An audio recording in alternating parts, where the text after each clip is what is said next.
je suis éternel, Yahweh. Moïse t'a posé la question de savoir comment répondrait-il si on lui pose la question: quel est le nom de la personne, de l'être qui t'envoie? Et tu leur diras: je suis.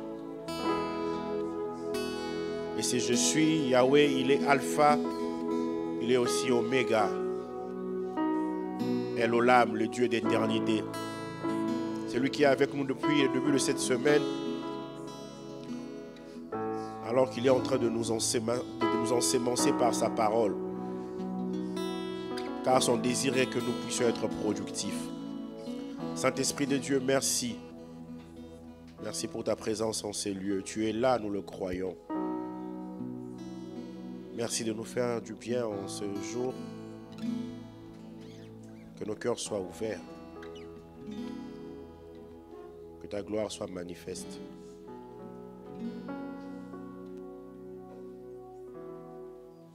Ce n'est pas par une volonté humaine qu'une prophétie ait jamais été donnée, mais c'est poussé par l'Esprit que les hommes ont parlé de la part de Dieu. Et je veux en ce jour, en ce soir, parler en étant poussé par l'Esprit. Au nom de Jésus. Amen. Amen. Que le nom du Seigneur soit béni. Nous sommes en notre 4e soirée où nous nous entretenons sur ce thème: Semailles et moissons ne cesseront point. Et je crois déjà que le Seigneur est en train de renouveler notre intelligence. Nous réalisons que nous sommes partis d'un endroit et nous allons quelque part. Oui ou non? Amen. Genèse 1, 26 à 28. Puis Dieu dit: faisons l'homme à notre image, selon notre ressemblance, et qu'il domine sur les poissons de la mer, sur les oiseaux du ciel, sur le bétail, sur toute la terre, et sur tous les reptiles qui rampent sur la terre. Dieu créa l'homme à son image. Il le créa à l'image de Dieu. Il créa l'homme et la femme. Dieu les bénit. Et Dieu leur dit: soyez féconds, multipliez, remplissez la terre et l'assujettissez. Et dominez sur les poissons de la mer, sur les oiseaux du ciel et sur tout animal qui s'émeut sur la terre. Genèse 8, 22. Tant que la terre subsistera, les semailles et la moisson, le froid et la chaleur, l'été et l'hiver, le jour et la nuit ne cesseront point. Amen. On reprend nos places. Nous sommes en train de nous entretenir autour de ce sujet: semailles et moissons ne cesseront point. Et hier, nous avons dit que si nous permettons, si nous voulons que les semailles et la moisson ne cessent point, nous devons appliquer les 4 dimensions de la domination mentionnées dans Genèse 1 au verset 28. Nous avons expliqué, Dieu il a fait l'homme à son image pour dominer. Il l'a fait à son image, il l'a fait à sa ressemblance. Il a fait à son image. L'homme est le reflet de Dieu. Et l'image de Dieu, l'homme en tant qu'image de Dieu, c'est dans son esprit, parce que Dieu est esprit. Dieu n'est pas physique. Dieu est esprit. Et à cause du péché, l'image de Dieu en l'homme a été dénaturée.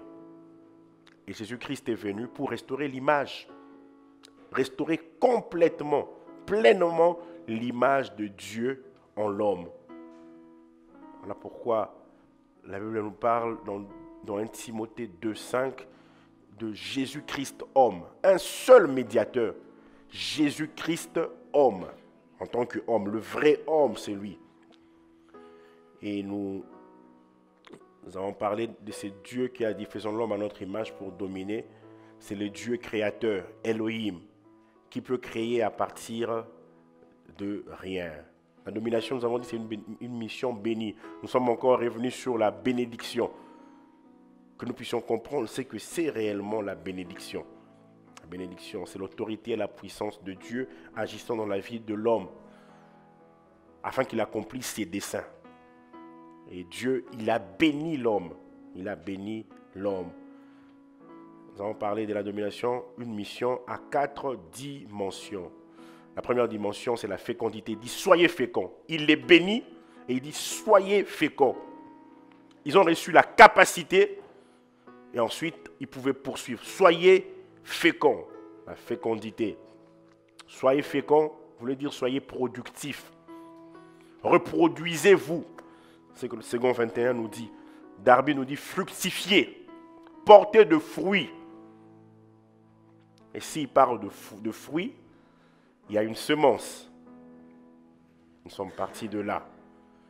Et nous avons vu quelques vérités concernant la fécondité. Nous avons dit que Dieu a mis en l'homme une semence. Et cette semence-là, c'est un don, c'est une capacité, c'est un talent.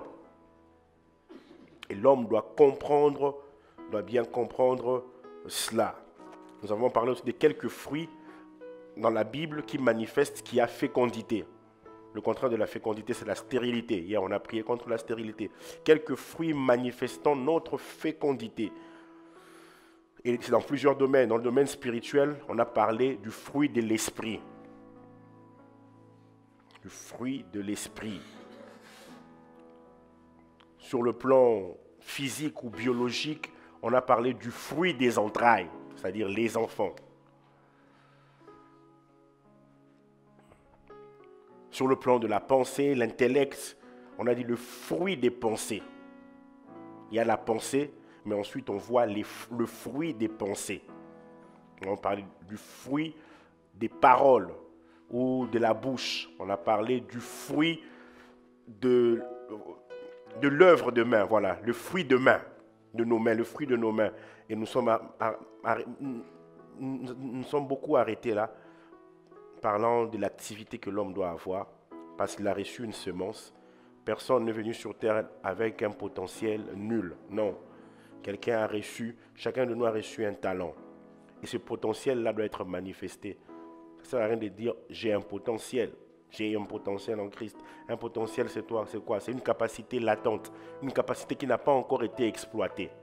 Il est bon que nous réalisions que j'ai le potentiel, mais ce potentiel-là doit se manifester. De 2 Thessaloniciens 3, 10 à 12, n'oubliez jamais ce passage.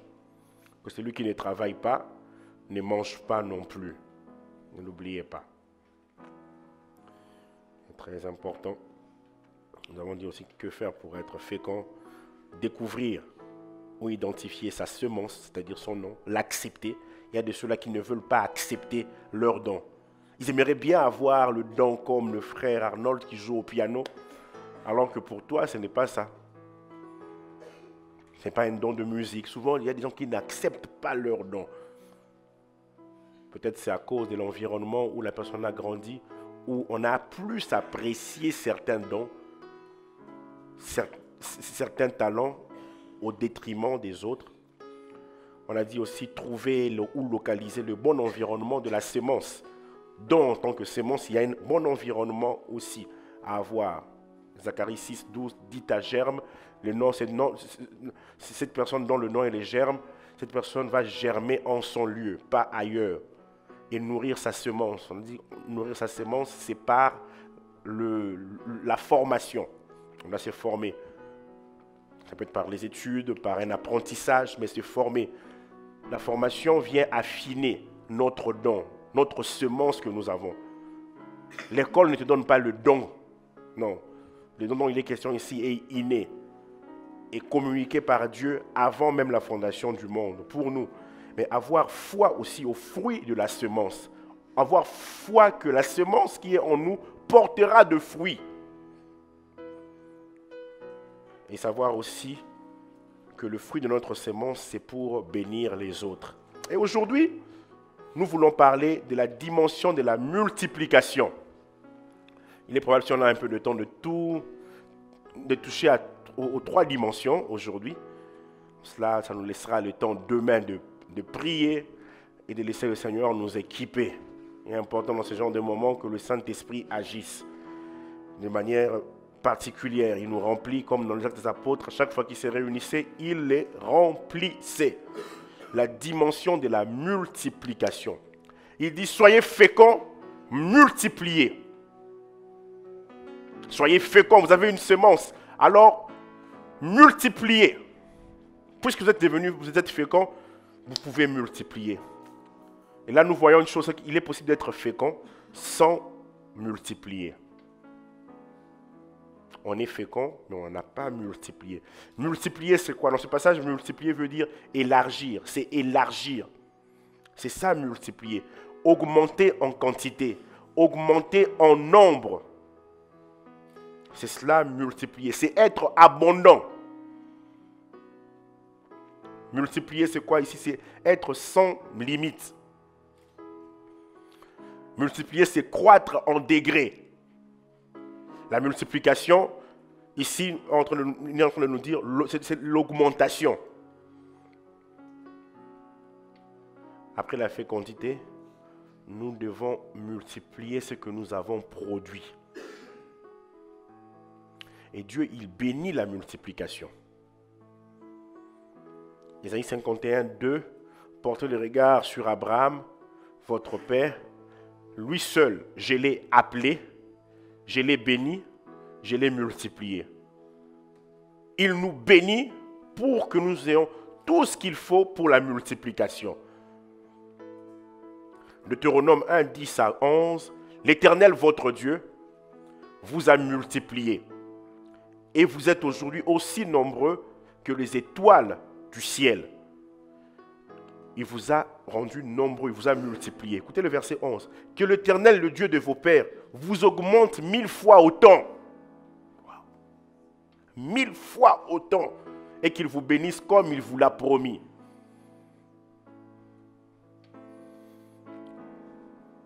Multiplier veut dire prendre ce que nous avons produit et les dupliquer. Afin qu'ils puissent être diffusés. Puisque nous avons l'image de Dieu en nous, nous devons multiplier ou nous multiplier. Et la fécondité est le préalable pour la multiplication. Très important. N'oublions jamais, jamais, jamais, jamais cela. Quelques vérités concernant la multiplication. Premièrement, la multiplication est un ordre de l'Éternel. C'est un ordre. Soyez féconds, comme la fécondité. Soyez féconds, multipliez. C'est un ordre de l'Éternel. Jérémie 29, 5 à 6. Bâtissez des maisons et habitez-les. Nous connaissons ce passage. Recherchez le bonheur de la ville où je vous ai déporté, car votre bonheur en dépend. Ensuite, il dit à Israël, bâtissez des maisons et habitez-les. Plantez des jardins et mangez-en les fruits. Prenez des femmes et engendrez des fils et des filles. Prenez des femmes pour vos fils et donnez des maris à vos filles, afin qu'elles enfantent des fils et des filles. Multipliez là où vous êtes et ne diminuez pas. Il est en train de leur dire, vous êtes arrivés à Babylone, c'est vrai que vous n'avez pas péché, mais c'est vos pères qui ont péché, vous êtes retrouvés dans cet état. Mais ne restez pas à Babylone en attendant.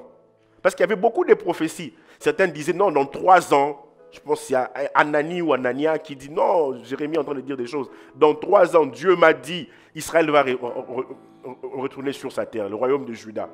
Jérémie dit, non, ça sera 70 ans. Il leur écrit une lettre, là où vous êtes déjà en captivité. Vivez, vivez. Combien de fois des gens vivent en attendant?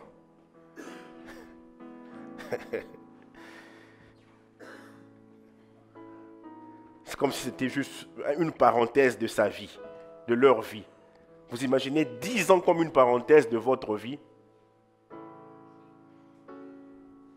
C'est terrible. Deuxième vérité, la multiplication est pour un but. La multiplication est pour un but. Quand Dieu dit à Abraham qu'il va les multiplier, après avoir accepté de sacrifier son fils Isaac, Genèse 22, 17, il dit, je te bénirai. Vous voyez, il y a toujours la bénédiction. Il dit, ils te rendent capable. Je te bénirai et je multiplierai ta postérité, comme les étoiles du ciel et comme le sable qui est sur le bord de la mer. et ta postérité possédera la porte de ses ennemis. La multiplication permettra à ce que ta postérité possède la porte de ses ennemis. La multiplication ouvre la porte à l'idée de remplir la terre, on va voir ça tout à l'heure, à l'assujettir, ouvre la porte à la domination. Troisième vérité, la multiplication s'applique à tous les domaines de notre vie. Tous les domaines. Tous les domaines de notre vie. N'oubliez pas, nous sommes toujours dans ce séminaire, sémailles et moissons ne cesseront point. Comme je le disais hier, il est important de comprendre certaines clés afin que nous puissions présenter à Dieu ce qu'il nous demande. Hier, on a beaucoup parlé du travail. On peut beau faire un séminaire de 3 semaines où on parle des prémices, des dîmes, des offrandes. Mais si ces personnes qui sont en face de nous ne travaillent pas, d'où est-ce qu'ils auront ces prémices? D'où est-ce qu'ils auront ces dîmes? D'où est-ce qu'ils auront ces offrandes? Le désir de Dieu est de voir la multiplication de ses grâces en nous. Quelque part, l'apôtre Paul dit que la grâce, sinon vous soit multipliée, même l'apôtre Pierre, dans leurs épîtres, que la grâce de Dieu vous soit multipliée.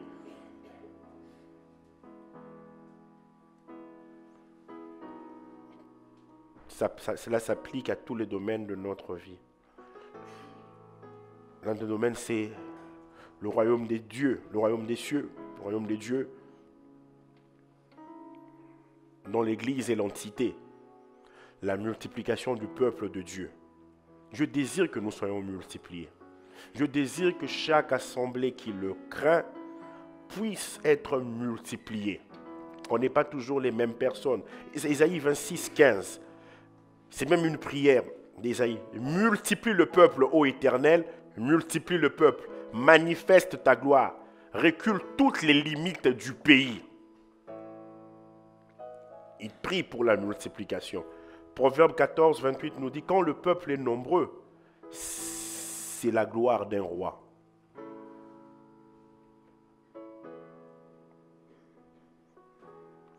Quand le peuple manque, c'est la ruine du prince. Tout ce que Dieu a créé doit se multiplier. Tout. Genèse 1, 22, il dit que les oiseaux multiplient sur la terre. Que les oiseaux multiplient sur la terre. Il n'a pas seulement dit soyez féconds. S'il y a la vie dans notre assemblée, l'église, nous serons toujours plus nombreux. Vous savez, la qualité ne s'oppose pas à la quantité. La qualité ne s'oppose pas à la multiplication. Souvent on s'est dit oui, mais bon, voilà, tu sais, dans les grandes églises là, voilà, probablement il n'y a même pas beaucoup de personnes nées de nouveau, hein. Il y a des gens souvent qui se trouvent des excuses. Il est vrai que cela arrive, mais bon, on laisse ces personnes-là venir. Jésus, les foules les suivaient. Quand vous lisez les évangiles, on dit, il enseignait ses disciples et la foule. Et la plupart l'ont accepté dans leur vie. La qualité ne s'oppose jamais, jamais à la multiplication, dans la pensée de Dieu. Je ne dis pas qu'on doit tout accepter à l'église, mais là où il y a la qualité, il faudrait qu'il y ait accroissement. Il faudrait qu'il y ait augmentation.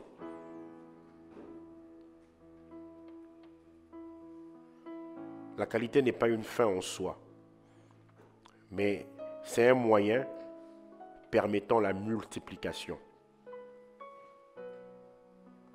Quelqu'un a dit, une église qui ne s'intéresse pas du tout à l'accroissement de son nombre de convertis, quand je parle de multiplication dans l'église, des personnes nées de nouveau, cette église dit en quelque sorte au reste du monde, vous pouvez aller en enfer. Dans Jean 12, 32, Jésus-Christ dit, quand j'aurai été élevé de la terre, j'attirerai tous les hommes à moi. La multiplication, c'est un thème biblique. Dans l'Apocalypse, on parle d'une foule immense des rachetés. Ça s'applique à tous les domaines. Ça, c'est sur le plan spirituel. Je me multiplie. Même dans les dons spirituels que Dieu m'a donnés, je les multiplie. On les dit, or à chacun, le don est donné pour l'utilité commune. faudrait pas que tu dises, non, moi c'est seulement la parole de connaissance. Non, Dieu désire assez que pour un temps précis, pour un besoin donné, que tu puisses libérer ce qu'il y a, un don particulier qu'il a déposé en toi. La multiplication dans les études, dans ce que nous faisons comme études. Dans cette multiplication, on voit l'excellence. Daniel 1, 17 à 20, on nous dit, Dieu accorda à ces 4 jeunes gens de la science, de l'intelligence dans toutes les lettres et de la sagesse. Ils sont arrivés à Babylone comme esclaves. Ce n'était pas un obstacle. Ils n'étaient pas de la même race, mais ils se sont distingués.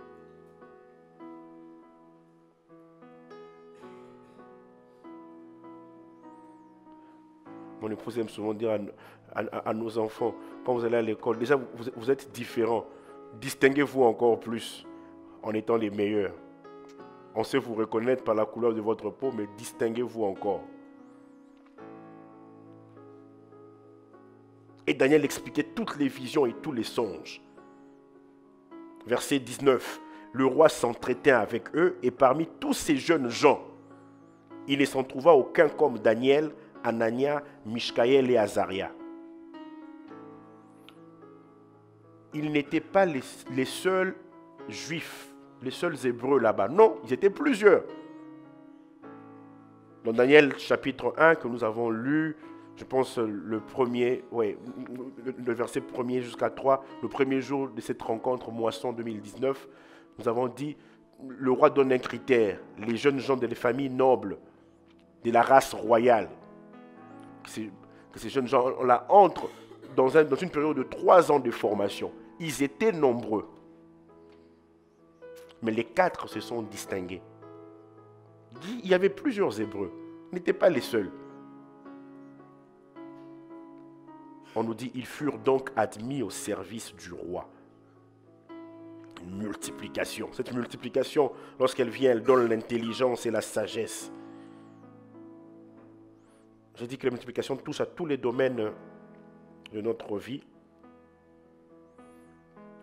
La multiplication, on est en train toujours de voir certains passages dans la Bible, la multiplication même des témoignages.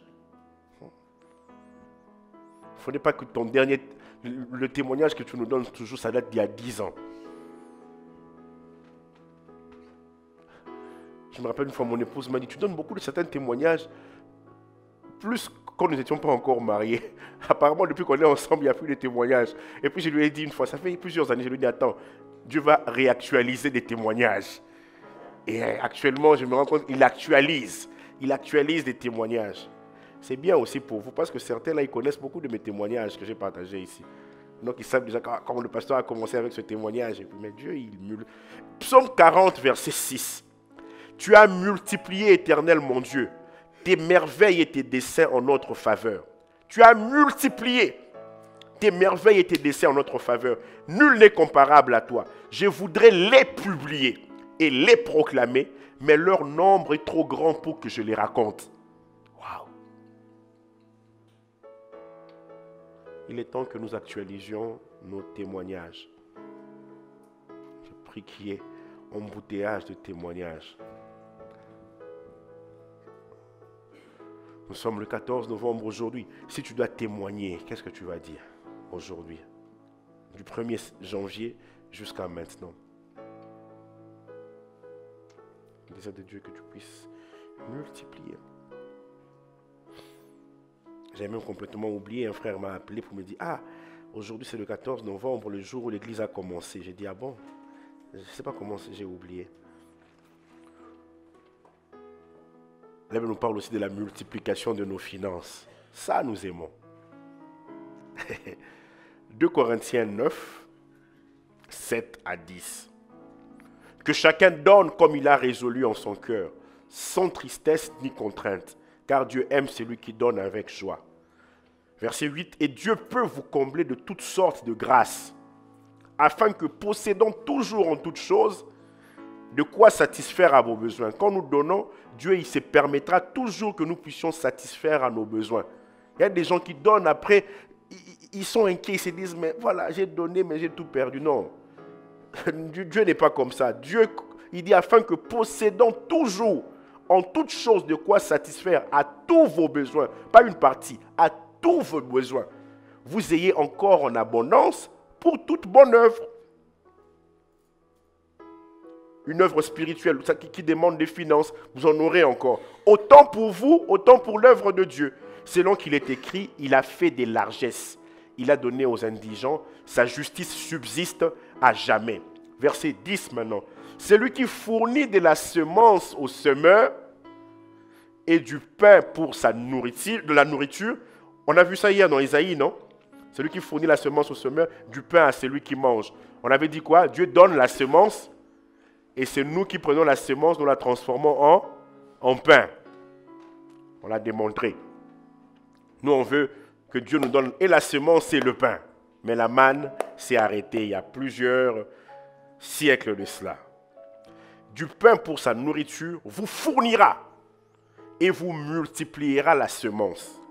La semence, ce que tu donnes, Dieu multiplie toujours. C'est un terme biblique, je le crois. Et puis il dit, il augmentera le fruit de votre justice. Verset 11. Il augmentera le fruit de votre justice. Je ne sais pas si le passage continue. Vous serez de la sorte enrichis à tous égards. Il est capable de le faire. 2 Corinthiens 8 et 9, j'insiste, il parle d'argent. Même si vous ne voulez pas entendre cela, il s'agit de l'argent. Vous serez de la sorte enrichis à tous égards pour toute espèce de libéralité. Vous en aurez tellement, vous commencerez à donner, qui par notre moyen feront offrir à Dieu des actions de grâce. Il y aura des actions de grâce pour dire, ah, telle personne a donné. Là, il est en train de parler à l'église de Corinthe. Il dit, ça pourra faire monter des actions de grâce. Ce que tu gardes entre tes mains ne se multipliera jamais. Mais ce que tu donnes à Dieu se multiplie toujours. Elle nous parle de la multiplication des faveurs. Psaume 115, 14. L'Éternel vous multipliera ses faveurs à vous et à vos enfants. C'est des passages que vous devez avoir. Vous surlignez cela, vous demandez cela à Dieu dans vos prières. Il vous multipliera ses faveurs. Là où tout est fermé pour les autres, pour vous, c'est ouvert. À vous et à vos enfants. Et comme nous l'avons fait hier, un autre domaine qui concerne, qui peut toucher, qui concerne la multiplication dans le travail, dans ce que nous faisons. Nous avons insisté hier sur le travail, nous revenons encore là-dessus. Genèse 30, 29 à 30. Jacob lui dit, il parle à son employeur qui est en même temps son beau-père, Laban. Tu sais comment je t'ai servi et ce que est devenu ton troupeau avec moi. Car le peu que tu avais avant moi s'est beaucoup accru et l'Éternel t'a béni sur mes pas. La version d'Arbi dit, ce que tu avais avant moi était peu de choses et s'est accru et est devenu une multitude. Proverbe 14, 23 nous dit, tout travail procure l'abondance, mais les paroles en l'air ne mènent qu'à la disette. Et j'insiste encore, je pouvais bien détailler mon séminaire en prenant lundi introduction, mardi prémisse, mercredi dîme, jeudi offrande, vendredi je ne sais pas quoi. Je pense que le Saint-Esprit n'aurait pas voulu, ça ne nous aurait pas aidé. Et ici, on dit tout travail procure l'abondance. Il faut qu'après cette rencontre, que tu dises non, je dois faire quelque chose de ma vie. La multiplication, c'est plus avoir des enfants. C'est plus qu'avoir des enfants. Toi, quand tu entends multiplication, oh, moi j'aurai 16 enfants. Vous savez, la Bible appelle nos enfants le fruit de nos entrailles. La Bible ne dit pas la multiplication de nos entrailles. C'est différent. Voilà. On dit d'une personne qu'elle s'est multipliée, c'est lorsque ses enfants ont des enfants. C'est là qu'on parle de la multiplication. Parce qu'il dit d'abord, soyez féconds. Il y a la fécondité. Ça s'arrête là. La multiplication, c'est une génération après. On dit, ah, cette personne a eu 5 enfants avec 10 petits-enfants. C'est là qu'on parle de la multiplication. Mais toi, tu veux tout avoir 15. 5 plus 10, toi-même. Un parent se multiplie quand ses enfants ont des enfants. C'est plus qu'avoir les enfants, la multiplication. Genèse 35, 11. Dieu lui dit, je suis le Dieu tout-puissant. Sois fécond et multiplie. Il parle à Jacob. Sois fécond et multiplie. Une nation, une multitude de nations naîtront de toi et des rois sortiront des terrains. Sois fécond et multiplie. À cette époque, il a 11 enfants. Si on doit compter Dina, ça fait 12. 11 garçons, 12. Mais Dieu lui dit multiplie. Ça n'avait rien à voir avec le fait qu'il ait encore des enfants. C'était autre chose.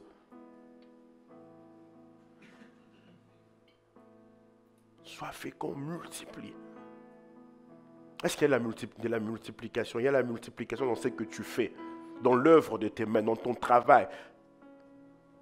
Hier, nous avons parlé de la fécondité, être fécond. Cette fécondité qui va du fait que nous avons reçu une semence, un don, une capacité surnaturelle. Et après cette fécondité, il faudrait que nous puissions multiplier ou nous multiplier. Je prends un exemple. On avait dit tout part de la semence. Je suis pasteur. Et avant d'être pasteur, je suis enfant de Dieu. Ma semence en tant que pasteur, c'est de passer du temps dans la prière et la méditation. Dans Acte 6, les apôtres disent, il n'est pas convenable que nous servions aux tables et en même temps prêcher. Nous devons nous concentrer au ministère de la parole, à la prière et au ministère de la parole. Donc comme semence, c'est ça, la méditation, la prière. Comme fruit qui manifeste la fécondité, c'est la prédication, l'enseignement que vous suivez. Et quelquefois, entre la semence et le fruit, il se passe beaucoup de temps. Une prédication que tu exposes en 50 minutes, peut-être ça t'a pris 3, 5, 6, une semaine.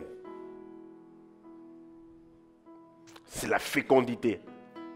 On dit, ah c'est bien, j'ai été béni. Prédication ou enseignement, on peut comparer cela à la fécondité.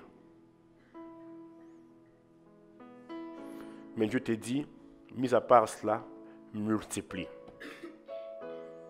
La multiplication fait appel à la diversification.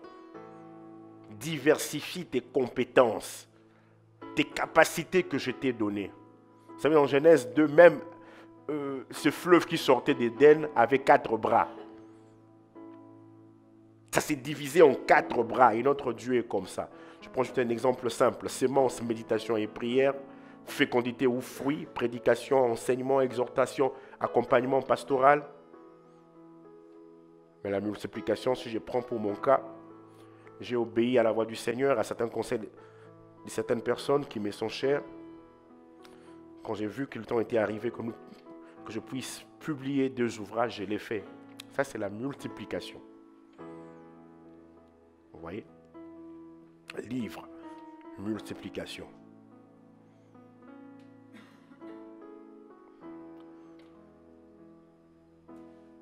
Comme je le disais une fois à quelqu'un, le tout premier livre sur le service était parti d'un constat. Je pouvais juste m'arrêter à la frustration de ce constat, mais je ne me suis pas arrêté à la frustration de ce constat. J'ai dit non, il est temps qu'on puisse former les gens. Souvent, tu t'arrêtes trop à la frustration. Il faut aller au-delà. Aujourd'hui, ce qui semblait commencer par un constat amer est devenu un livre qui aujourd'hui, où je vous parle, dans plusieurs nations. La multiplication fait appel à la diversification. Voilà. J'ai encore mes éléments d'hier ici. Je vais offrir ça à quelqu'un. Comme ça. Bon. Mes éléments d'hier, vous vous en souvenez, non? Oui, on est revenu. On revient encore sur ça. Maintenant, je vous explique la multiplication. Hier, c'était sur la fécondité. Voilà. Je vais tout prendre. Comme ça, vous n'allez jamais oublier cela. le jour où, à chaque fois que vous allez voir la farine, probablement vous penserez à moi. Voilà. Bon, on n'a pas l'épi de blé ici, mais vous pouvez déjà penser. Je crois qu'il y a des gens qui ont déjà vu l'épi de blé ici. Donc, tout le monde presque. Voilà. Qu'est-ce que nous avons ici? Certains ont déjà une idée. Ça, c'est la semence. Voilà. La semence. On l'avait dit hier. Dieu il fournit la semence aux semeurs. Les semeurs ne doivent pas manger la semence. Je répète encore. Si tu bouffes ta semence, c'est fini. Tu n'auras plus rien. Il y a des gens qui ont bouffé leur semence. Demandez à Dieu de vous redonner notre semence. Le grain de blé est là. Dans la suite, ça passe par tout un processus. Le grain de blé, plusieurs grains de blé, ça devient de la farine. Nous l'avons vu hier. On pouvait aussi s'arrêter là. Mais la personne dit, je dois encore poursuivre.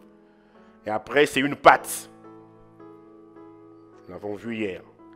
Après la pâte, déjà même entre le grain de blé et la farine, il y a tout un processus.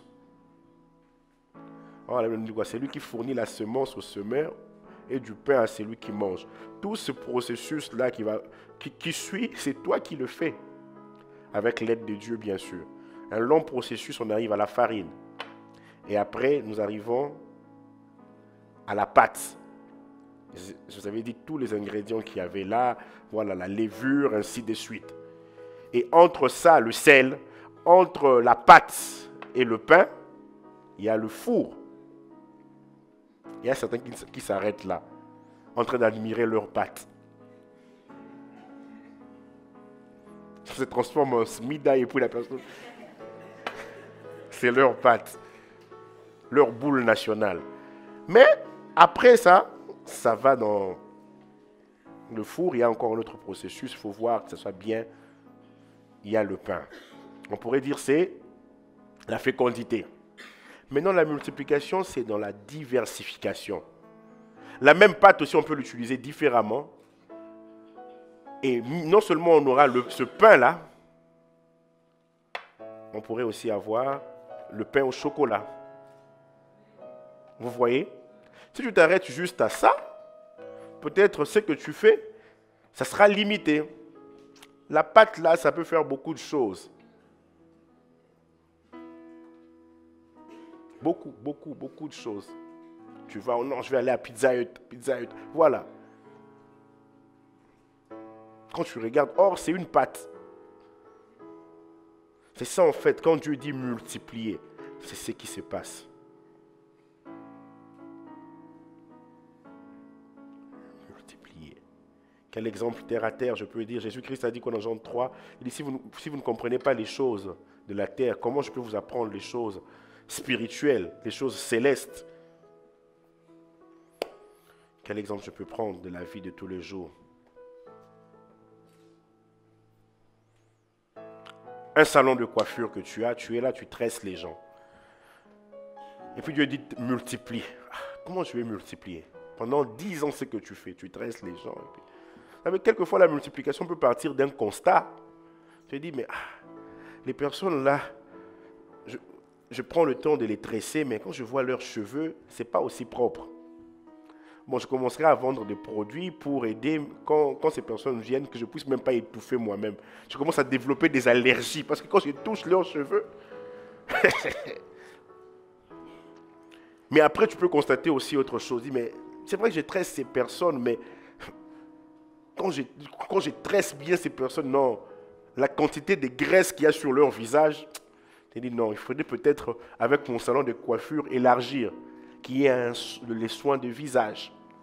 Tu regardes encore, tu dis non, mais c'est vrai que j'ai déjà aidé par rapport aux soins de visage, mais quand vous regardez leurs mains, franchement, c'est comme si ces personnes se sont promenées avec les singes, je ne sais pas trop. Manucure. Ensuite, pédicure. Ainsi de suite. Après, voilà. C'est ça la multiplication. C'est ça la multiplication. Dieu, il aime la diversité. Il aime la diversité. Voilà. Qui veut le pain au chocolat? Non, je vous donne. Vas-y. Allez-y. Oui, oui, oui. Du pain à celui qui mange. Prenez. Bon, qui veut être un semeur? Il faut dire la semence au semeur. Voilà. Bon, tu veux prendre la farine? À qui aimerait mettre cela avec la sauce de poulet et puis ça sera la smida.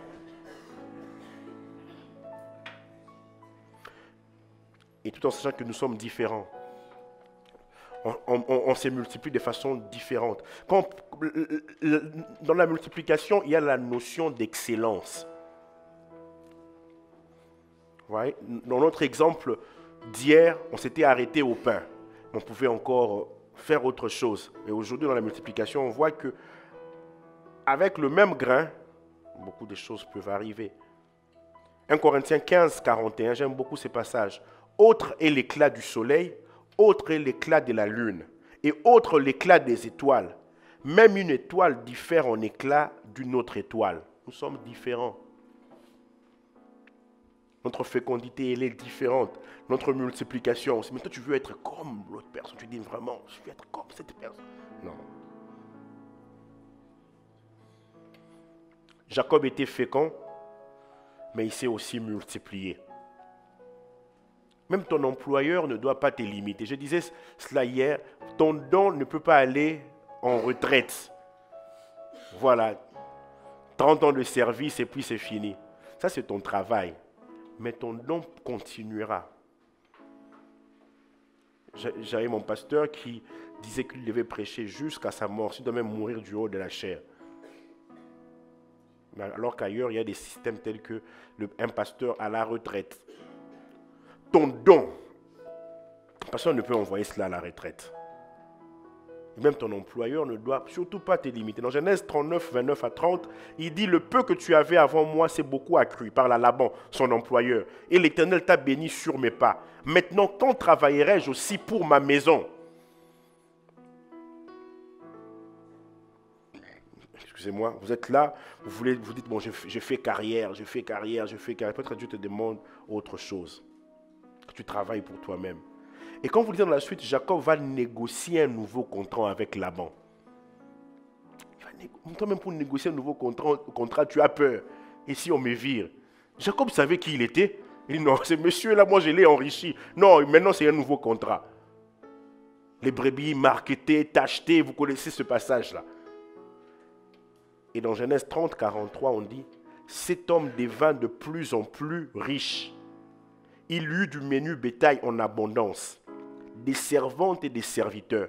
Il était employé, mais il est devenu employeur. Chez Laban, il avait lui-même une autre activité. Des serviteurs, des servantes, des chameaux et des ânes. La multiplication. La multiplication même, voilà, dans tes idées. Il y a un texte que j'ai partagé il y a quelques semaines de cela à El Jadida, de Genèse 41. Joseph qui interprète, explique le songe à Pharaon. Il explique le songe. C'était déjà bien. Je pourrais dire c'était la fécondité. Il explique le songe. Normalement, il devait s'arrêter là et partir. On l'avait appelé pour expliquer le songe. Ah. Mais quand quelqu'un a la mentalité de multiplication, il saisit les opportunités. Il dit que le pharaon maintenant choisisse un homme intelligent et sage et qu'il le mette à la tête du pays. Ce n'est pas ce qu'on lui avait demandé. On lui avait demandé juste d'expliquer le songe. Vous voyez, on a beaucoup lu ce passage, mais on ne se rend même pas compte. On lui avait demandé juste d'expliquer le songe. Il dit non, non, non, non. Ça, c'est le jour de mon jour. Ça n'arrive pas deux fois ce genre d'opportunité avec Pharaon. Mais, et il dit qu'il établisse des commissaires sur le pays. Il explique, voici le plan de sortie. Et Pharaon va dire, trouverions-nous un homme aussi sage et intelligent, qui a en lui l'esprit de Dieu.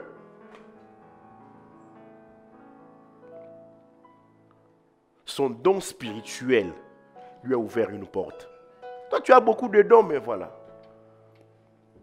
Toi, dans tes dons, tu ne détectes que des sorciers. Mais ça ne change pas. Le problème, c'est ça. Il y a des gens même que tu ne salues plus à l'église parce que tu les as vus en rêve en train de t'égorger. Il avait l'esprit de révélation, interpréter le rêve. Mais il avait aussi l'esprit de sagesse et d'intelligence. Le plan de sortie par rapport à la crise. Il y aura 7 années de famine. Qu'est-ce que nous devons faire? Mais Joseph, on ne t'a pas demandé cela. Explique le rêve et va-t'en. Il dit non. Que le Seigneur nous rende intelligents et sages. Que le Seigneur nous rende intelligents et sages. Pharaon s'est dit, non, ce monsieur-là, il est exceptionnel. Et c'est lui qu'on a pris. Toi, tu allais juste expliquer le rêve. Tu allais même ajouter autre chose qui n'était pas vrai. La multiplication de Dieu ne dépend pas de l'adversité. Même s'il y a l'adversité, Dieu permettra toujours que nous puissions nous multiplier. Vous savez, notre multiplication effraie l'ennemi. Tant qu'on ne multiplie pas, l'ennemi est tranquille, il ne te dérange pas.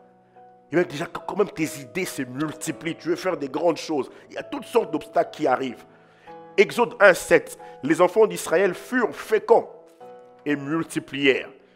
Ils s'accrurent et devinrent de plus en plus puissants. Et le pays en fut rempli. Étrangers, mais ils ont dominé.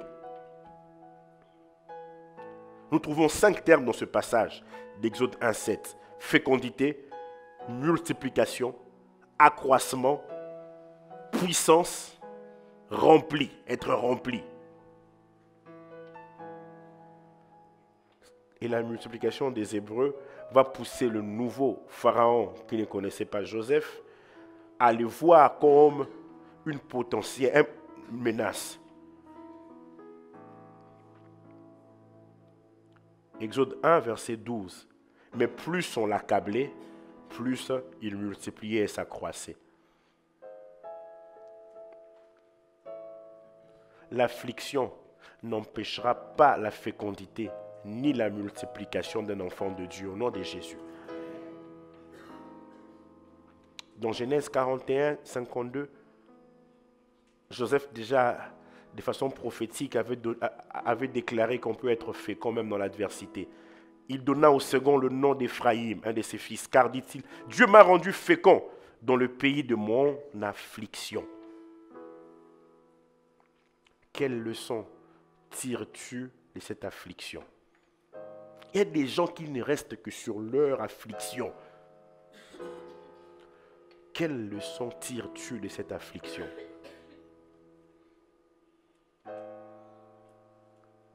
D'une affliction peut ressortir quelque chose de merveilleux. Dieu, il ne perd rien. Même une expérience mauvaise, il peut s'en servir pour sa gloire. La Bible nous dit que Dieu conserve les larmes de chacun de nous dans son outre. Psaume 56, 9. David dit, tu comptes les pas de ma vie errante. Recueille mes larmes dans ton outre. Ne sont-elles pas inscrites dans ton livre? Tes larmes sont inscrites dans le livre de Dieu.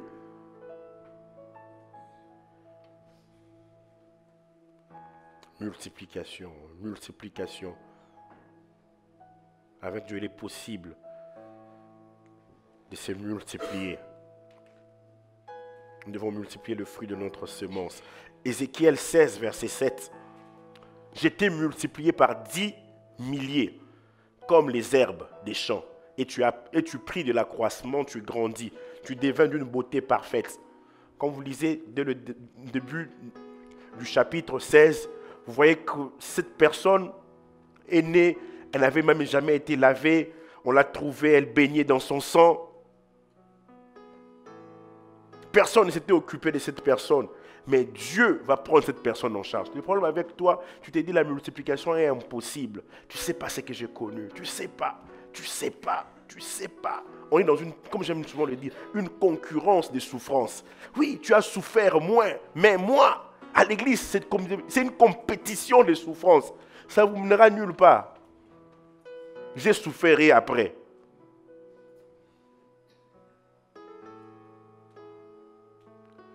La dimension de la multiplication. Soyez féconds, multipliez. Il dit remplissez la terre. On va voir les deux dimensions rapidement. Remplissez la terre. Je vous donne comme devoir d'aller approfondir aussi ça. Je suis comme un prof, je vous donne une bonne partie et puis dans notre intimité avec le Seigneur, vous allez augmenter cela. Quelqu'un s'est dit la multiplication s'arrête là. Oui, oui, oui. La suite, je dois voir ça dans ta vie. Remplir la terre. Quand Dieu dit à Adam et à Ève, remplissez la terre, il est en train de dire occuper l'espace. Remplir la terre, c'est se répandre dans un nouvel environnement. Sans forcément être présent physiquement. Remplir la terre de tes idées qui ont été multipliées. Qu'est-ce qui se passe quand il s'agit de remplir la terre? Tu es dans un endroit où tu as compris que c'est ton environnement de fécondité. Ta semence, ton don que Dieu t'a accordé, tu fructifies cela.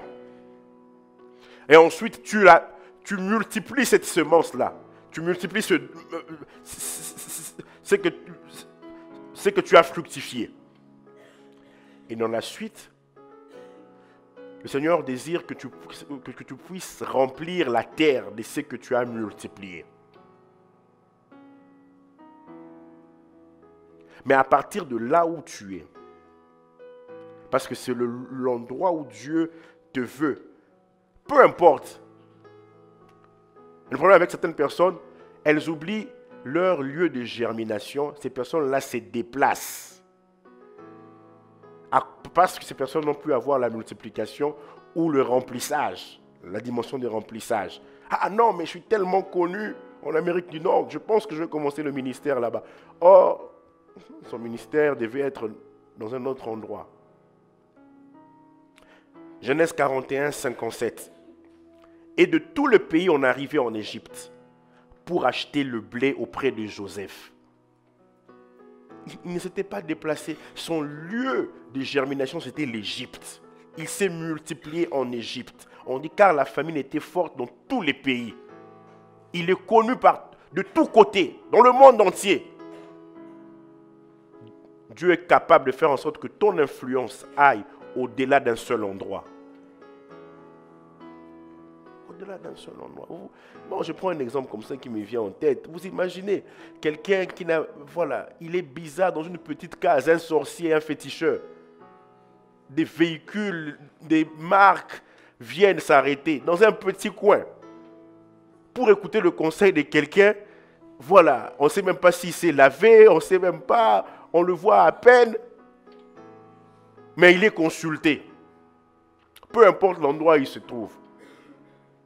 Mais toi, tu veux être dans un autre endroit pour que Dieu t'épanouisse. Non, tu n'as rien compris. Il faut que tu saches où Dieu te veut. Quelqu'un qui n'est pas un bon exemple comme un féticheur, comme ça, il attire. Vous vous rendez compte?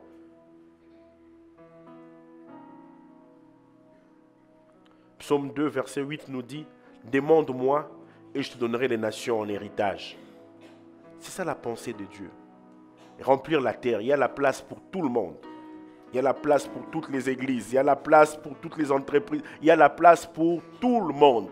McDonald's a rempli presque la terre, c'est presque partout. Tu peux quand même rivaliser avec quelqu'un qui est aux États-Unis. Ah oui, la personne te dit, non, moi vous rentrez dans votre pays. Ah oui, quand on était allé au McDo, toi tu dis, oui, quand j'étais à Rabat, moi aussi j'étais au McDo. C'est McDonald's, c'est ça. Une influence qui va au-delà d'un seul endroit. Demande-moi et je te donnerai les nations en héritage, les extrémités de la terre pour possession. Je pourrais vous donner un autre exemple. Comme ça, vous n'allez pas oublier. Tu peux m'aider? C'est bon, je peux m'aider moi-même.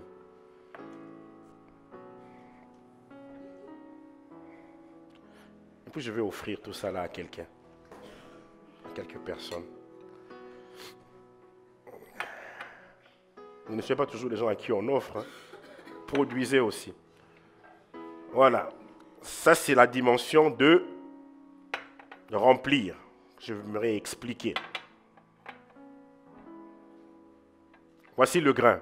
C'est quoi? C'est la semence. Ésaïe 30 nous dit quoi? Il enverra la pluie sur la semence que tu mettras en terre. Je mets en terre la semence.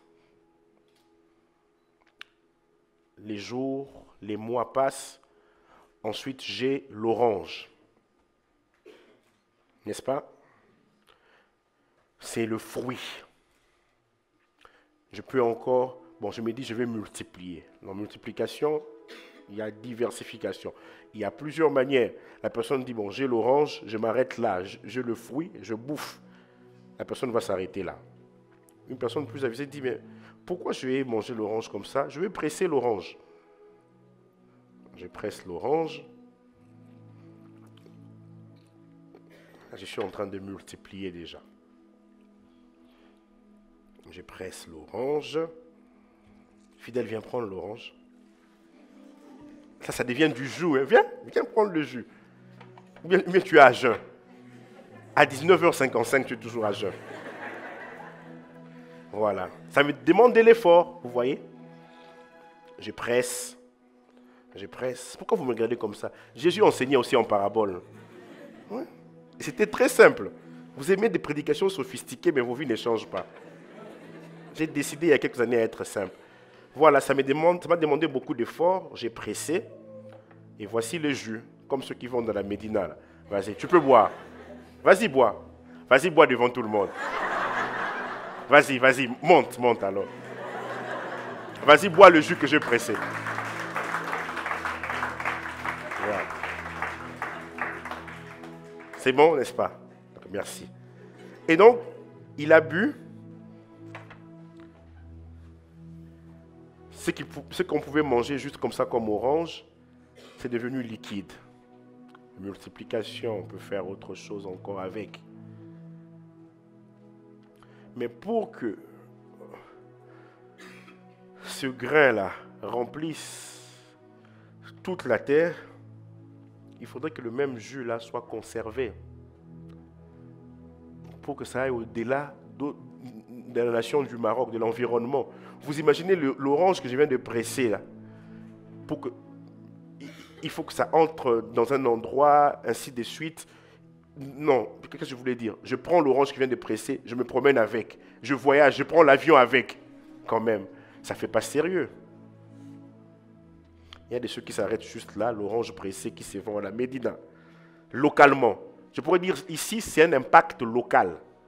Localement. Mais finalement, je me dis, non, je vais aller plus loin. Le jus en carton. Les jus Marrakech. Je ne fais pas la pub, mais bon, c'est le jus que j'ai choisi. 100% jus.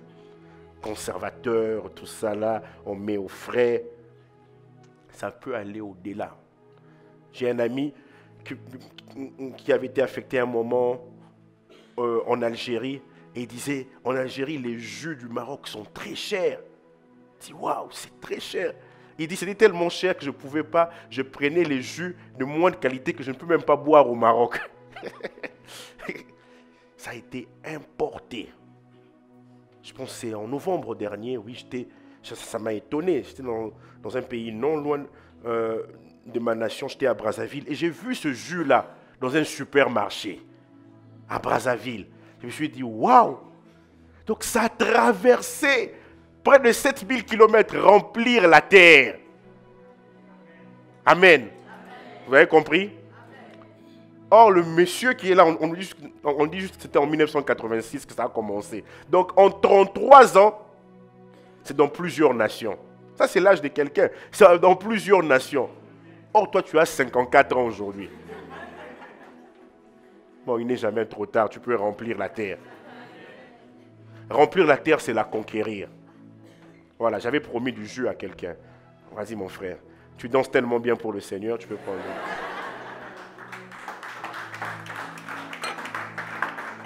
Voilà. Remplir la terre, c'est la conquérir. Et jusqu'aux extrémités de la terre. Dieu a promis à Abraham, il lui a dit, je rendrai ton nom grand. Et rendre notre nom grand, cela ne signifie pas qu'on sera populaire. Vous voyez, on ne connaît pas la personne qui a initié ces jus-là. On n'a pas besoin de connaître son nom, mais son influence est présente. Ne néglige pas ta semence. Ne néglige pas ta semence. Dieu veut que nos idées remplissent la terre. Dieu veut que nous allions plus loin.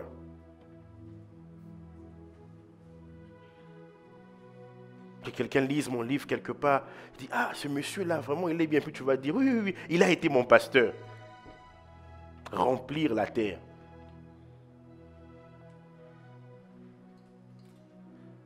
Et Dieu, il veut remplir la terre, mais il veut aussi remplir le croyant de sa gloire. Dans le psaume 8, la Bible dit que Dieu a couronné de gloire l'homme. Dieu, il dit, tu l'as couronné de gloire et de magnificence. Tu l'as entouré, tu l'as encerclé de gloire. Psaume 8, verset 6. Et gloire dans la Bible, c'est le poids, c'est kabod, lourd. Remplir le croyant pour qu'il devienne lourd. Gloire, dans l'Ancien Testament, c'est plénitude, c'est richesse, c'est dignité, c'est abondance, c'est honneur. Quand le kabod se réfère à quelqu'un, c'est le poids ou l'influence d'une personne de grande importance. Il peut nous remplir de gloire, sans forcément être populaire, mais rendre notre nom grand. Mais Dieu veut aussi remplir de gloire sa maison, l'Église. Agé 2,7, Dieu dit, je remplirai de gloire cette maison, dit l'Éternel des armées.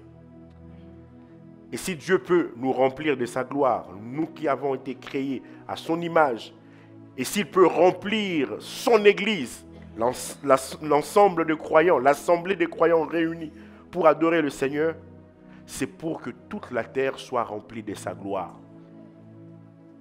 Remplissez la terre de ma gloire. C'est ce qu'il voulait dire. Si nous pouvons accomplir des grandes choses, mais faisons-le pour le Seigneur. Soyons des vrais semeurs pour le Seigneur. Sémailles et moissons ne cesseront point. Les gens de ce monde, tout ce que je vous ai expliqué, la fécondité, un don, ainsi de suite, tout le monde peut l'avoir, même un païen. Mais être rempli de la gloire de Dieu. Vous savez, on peut être populaire, on peut être connu, mais ne pas avoir un nom qui est grand. Il dit, Abraham, je rendrai ton nom grand, la grandeur selon Dieu. Il y a des gens qui sont populaires jusqu'à aujourd'hui. Lénine, Adolf Hitler, mais devant Dieu, c'est zéro. Remplir, Nombre 14, verset 21. Je suis vivant, et la gloire de l'Éternel remplira toute la terre. Ésaïe 11, 9. Il ne se fera ni tort ni dommage sur toute ma montagne sainte, car la terre sera remplie de la connaissance de l'Éternel. Soyez féconds, multipliez, remplissez la terre de ma connaissance. Les gens doivent me connaître, de la connaissance de ma gloire. Habakkuk 2, 14. Car la terre sera remplie de la connaissance de la gloire de l'Éternel, comme le fond de la mer par les eaux qui le couvrent. Et cette gloire commencera d'abord par agir Dieu commencera d'abord par utiliser la puissance qui agit en nous. Éphésiens 3, 20 à 21 nous dit, or à celui qui peut faire infiniment au-delà de ce que nous... Pas plutôt, il dit, or à celui qui peut faire par la puissance qui agit en nous, infiniment au-delà de ce que nous demandons ou pensons, à lui soit la gloire ou dans l'Église. Je suis l'Église. La gloire dans l'Église et en Jésus-Christ, dans toutes les générations, au siècle des siècles. La gloire, c'est d'abord dans l'Église.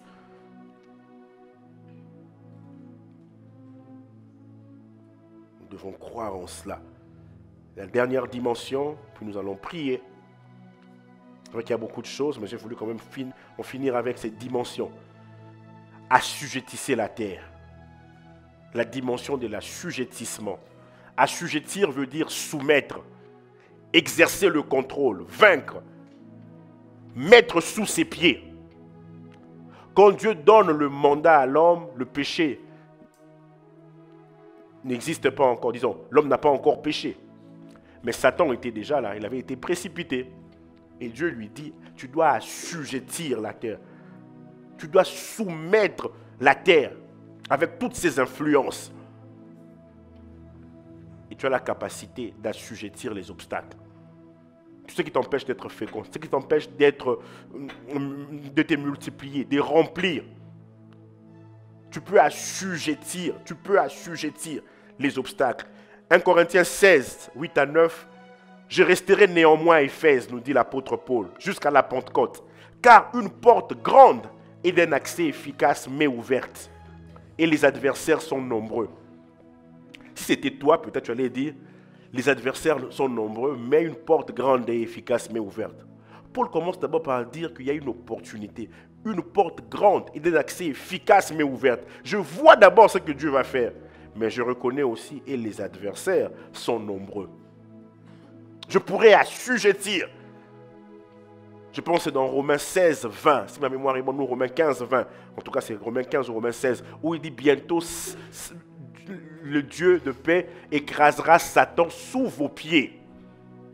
Sous vos pieds, il écrasera Satan. Romains 16, 20. Assujettir. Soumettre Satan. Assujettir. C'est aussi son corps. Assujettir son corps. Il y a des gens qui sont féconds. Ils se multiplient ou ils multiplient. Ils remplissent la terre. Mais ils ne soumettent pas leur corps au Saint-Esprit. Le péché les environne très facilement. Je vais dire à quelqu'un, le péché que tu négliges aujourd'hui va te détruire demain. Tu dois assujettir ton propre corps. 1 Corinthiens 9, 27 nous dit, mais je traite durement mon corps et je le tiens assujetti. De peur d'être moi-même rejeté après avoir prêché aux autres. Il craignait cela, il dit, qu'arrivera-t-il si on apprend l'apôtre Paul est tombé dans un travers ou dans un autre? Il dit, non. Alors je vais traiter durement mon corps et je le tiens assujetti.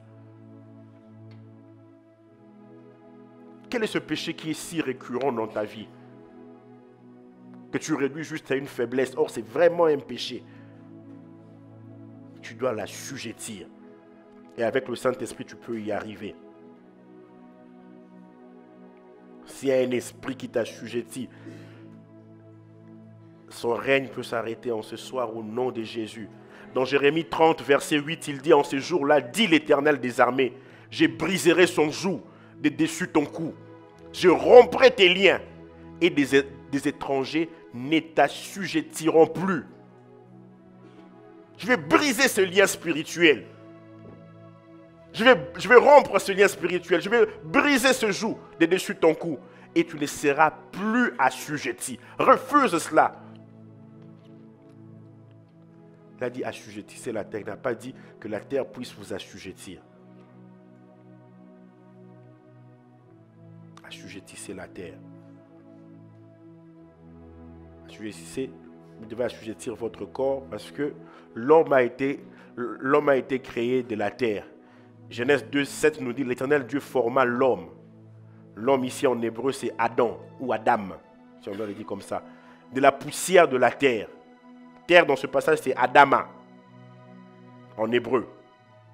Donc l'homme est lié à la terre. Voilà pourquoi Dieu lui dit, il faut que tu assujettisses la terre. Je vais aller plus loin, assujettir les œuvres de la chair. Et avec le Saint-Esprit, tu y arriveras. Philippiens 3, 21 nous dit de Jésus, il transformera le corps de notre humiliation en le rendant semblable au corps de sa gloire. Comment? Par le pouvoir qu'il a de s'assujettir toutes choses. Il a le pouvoir de s'assujettir toutes choses. Donc non seulement Dieu veut t'équiper pour que tu puisses assujettir toutes les situations difficiles de ta vie, parce qu'il faudrait que tu puisses manifester la domination. Ça fera en sorte que les semailles et la moisson ne cessent pas. Il veut aussi que toi-même, tu puisses assujettir ton corps. Ceux qui sont en Christ, l'apôtre Paul dit, ont crucifié la chair avec leur passion. Avec leur passion. Voilà pour ce soir. soyez féconds, multipliez, remplissez la terre et l'assujettissez. Que le Seigneur vous bénisse. Il me reste une orange à donner à quelqu'un.